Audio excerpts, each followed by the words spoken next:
नमस्कार दोस्तों, मैं किरण। मेरे YouTube चैनल किरण's किचन गार्डन में आपका बहुत बहुत स्वागत है। अभिनंदन। दोस्तों, गर्मियों में लगने वाली एक मुख्य फसल होती है भिंडी।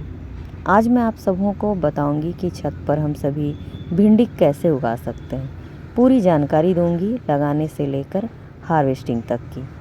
भिंडी को कब लगाना है, कैसे लगाना है, बीज कैसे लेने हैं और अच्छे रिजल्ट के लिए हमें मिट्टी कैसी तैयार करनी है, ग्रो बैग की साइज़ क्या रखनी है, कब कौन सी खाद डालनी है, किस तरह से कीड़ों से हमें बचाना है, सब की जानकारी देने वाली हूँ। तो दोस्तों, भिंडी को साल में 2 बार लगाई जाती है। गर्मियों की भिंडी की बुआई फरवरी मार्च में की जाती है और बारिश की भिंडी की बुआई जून जुलाई में की जाती है। सही समय पर लगाने से रिजल्ट भी बहुत ही अच्छे मिलते हैं। भिंडी की कई उन्नत किस्में पाई जाती हैं, लेकिन गर्मियों में लगने वाली भिंडी के बीज अलग होते हैं और बारिश में लगने वाली भिंडी के बीज अलग होते हैं। आप सबों को गर्मियों में लगने वाली भिंडी के हाइब्रिड क्वालिटी के बीज लगाने हैं। आपको रिजल्ट बहुत ही अच्छे मिलेंगे। इस समय में छत पर आप हरे रंगों वाली भिंडी और लाल रंगों वाली भिंडी दोनों को बहुत ही आसानी से ग्रो कर सकते हो। बहुत ही आसानी से दोनों होती हैं और स्वाद में दोनों एक ही लगती हैं। किस तरह के ग्रो बैग में लगाना चाहिए वो बता देती हूँ। तो देखिए, मैंने 24 बाई 12 के ग्रो बैग लिए हैं। दोस्तों, जब भी भिंडी लगाएं, थोड़े से बड़े मुंह वाले ग्रो बैग या कंटेनर का ही इस्तेमाल करें, जिसकी गहराई लगभग 12 इंच ज़रूर हो। इस तरह के बड़े ग्रो बैग या कंटेनर में आराम से 5 से 6 पौधे लग जाते हैं। अगर ग्रो बैग्स की संख्या थोड़ी सी अधिक हुई तो पौधे भी बहुत अधिक संख्या में लग जाते हैं। दोस्तों, भिंडी जब भी लगाएं, 1-2 की संख्या में ना लगाएं। जब भी लगाएं तो थोड़े से अधिक पौधे लगाएं, तभी आपके किचन की ज़रूरत पूरी होगी। दोस्तों, मैंने सभी ग्रो बैग्स में पत्तियां भर रखी है। आप गार्डन वेस्ट का भी इस्तेमाल कर सकते हो, किचन वेस्ट का भी इस्तेमाल कर सकते हो। मेरे पास पत्तियां उपलब्ध हैं, इसलिए मैं पत्तियों का इस्तेमाल भरपूर करती हूँ। गर्मियों की सब्जियाँ लगा रही हूँ, इसलिए इन पत्तियों का इस्तेमाल किया है सबसे नीचे की तली में। ये पत्तियाँ कुछ समय के बाद जब जड़ें यहाँ तक पहुँचेंगी तो उन्हें ठंडक प्रदान करेगी। दोस्तों, पत्तियों में जब पानी पड़ती है तो वो काफ़ी समय तक ठंडक बनाए रखती है, काफ़ी नम होती है। तो जड़ें जब इसमें पहुँचेंगी, जड़ें जब यहाँ तक पहुँचेंगी तो पौधों को काफ़ी नमी मिलेगी और वो दिन की चिलचिलाती धूप में भी स्वस्थ रहेंगे और मुरझाएंगे नहीं।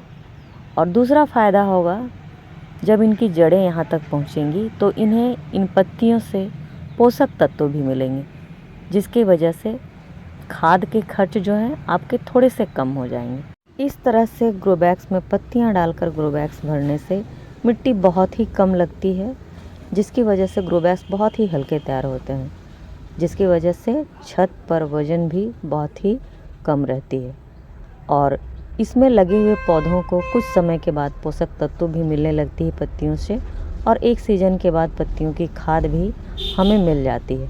तो कई फ़ायदे होते हैं इस तरह से ग्रो बैग्स भरने से। तो दोस्तों, ऊपर की जो मिट्टी मैंने बनाई है बहुत ही कम डाली है, लेकिन बहुत ही अच्छी तैयार की है। तो चलिए आप सबों को बताती हूँ मिट्टी कैसे तैयार की है। तो देखिए, यहाँ पर पुरानी मिट्टी ही रखी हुई है। इस मिट्टी में पत्तियों की खाद पहले से मौजूद है। तो दोस्तों, एक पुरानी मिट्टी को उपजाऊ बनाने के लिए सबसे ज़्यादा ज़रूरी होती है नाइट्रोजन युक्त खाद की। तो मैं ले रही हूँ गोबर की खाद। गोबर की खाद की जगह आप वर्मी कंपोस्ट का भी इस्तेमाल कर सकते हो। ले रही हूँ kitchen compost. Kitchen compost NPK का स्रोत होती है और पोषक तत्वों से भरपूर होती है। थोड़ी सी ले रही हूँ स्टोन डस्ट। स्टोन डस्ट पत्थर का चूरा होती है। इसमें कैल्शियम भरपूर मात्रा में पाई जाती है, जो पौधों की तनों को मजबूत बनाती है। थोड़ी सी ले रही हूँ राख। राख में पोटेशियम भरपूर मात्रा में पाई जाती है, जो फलों के अच्छे ग्रोथ के लिए बहुत ही सहायक होती है। ये ले रही हूँ थोड़ी सी सरसों खली। सरसों खली में नाइट्रोजन, फास्फोरस और पोटास भरपूर मात्रा में पाई जाती है, जो फूल बनने में और फलों के अच्छे ग्रोथ में सहायक होती है। थोड़ी सी ली है नीम खली। नीम खली कीटनाशक का काम करती है, मिट्टी को उपजाऊ बनाती है। मिट्टी को फंगस मुक्त रखने के लिए मैं साफ़ की फंगीसाइड मिला रही हूँ। आप इसकी जगह हल्दी पाउडर का भी इस्तेमाल कर सकते हो और नीम की सूखी पत्तियों का भी इस्तेमाल कर सकते हो। दोस्तों, एक मिट्टी को उपजाऊ बनाने के लिए मिट्टी में 16 तरह के पोषक तत्व मौजूद होने चाहिए, तभी मिट्टी उपजाऊ बनती है। उसके बाद उसमें कोई भी पौधे लगा दो, वो बहुत ही हेल्दी ग्रोथ करती है। दोस्तों, यह पुरानी मिट्टी है, लेकिन मैंने सभी तरह के पोषक तत्व, जितने भी 16 पोषक तत्व होने चाहिए मिट्टी में, सभी पोषक तत्व डालकर एक नई मिट्टी तैयार की है, उपजाऊ मिट्टी तैयार की है।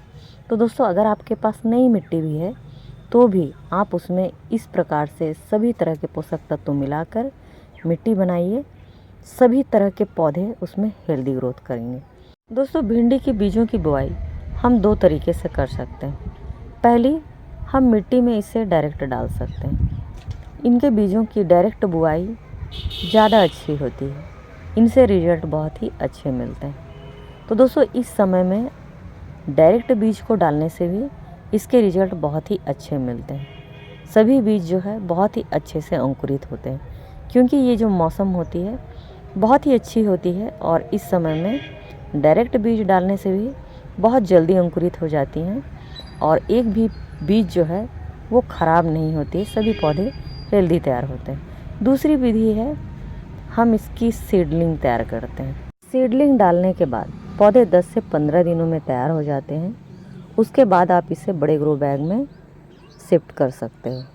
जब भी इसके पौधों को लगाएं, हमेशा बड़े ग्रो बैग में लगाएं और 5 से 6 की संख्या में ही लगाएं। शुरुआती समय में ट्रांसप्लांट के समय पौधे काफ़ी कमज़ोर रहते हैं, लेकिन 1 वीक में ये मिट्टी में शिफ्ट हो जाती हैं। उसके बाद इसकी नई ग्रोथ शुरू हो जाती है। गर्मियों के दिन हैं तो जितना हो सके सुबह शाम अच्छे से पौधों में पानी डालें, आपके पौधे हेल्दी रहेंगे।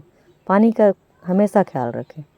दोस्तों, जब पौधे 20 दिनों के हो जाते हैं तो 20 दिनों के पौधों में हमें एक अच्छी खाद डालनी होती है, क्योंकि पौधे इस समय में अपनी ग्रोथ पीरियड में होते हैं। तो इस समय में हमें एक अच्छी खाद डालनी होती है, नाइट्रोजन से भरपूर खाद डालनी होती है। तो मैं डालती हूँ गोबर की खाद। आप इसकी जगह में वर्मी कंपोस्ट का भी इस्तेमाल कर सकते हो। तो दोस्तों, इस समय में बहुत अधिक गर्मी नहीं होती है, इसलिए मैं गोबर की खाद ठोस रूप में डालती हूँ। आप चाहें तो गोबर के कंडे की लिक्विड खाद पौधों में डाल सकते हैं। सरसों की खली में भी नाइट्रोजन भरपूर मात्रा में पाई जाती है, आप उसकी भी लिक्विड खाद डाल सकते हैं। आपको सिर्फ नाइट्रोजन युक्त खाद ही डालनी है इस स्टेज में। तो दोस्तों देखिए, इस स्टेज में आपको नीम ऑयल के छिड़काव भी शुरू कर देने हैं। पौधे जब हेल्दी होते हैं उसी समय से उसके बचाव शुरू कर देने चाहिए। पौधे जब 20 दिनों के हो जाते हैं उसी समय से नीम ऑयल के छिड़काव शुरू कर दें।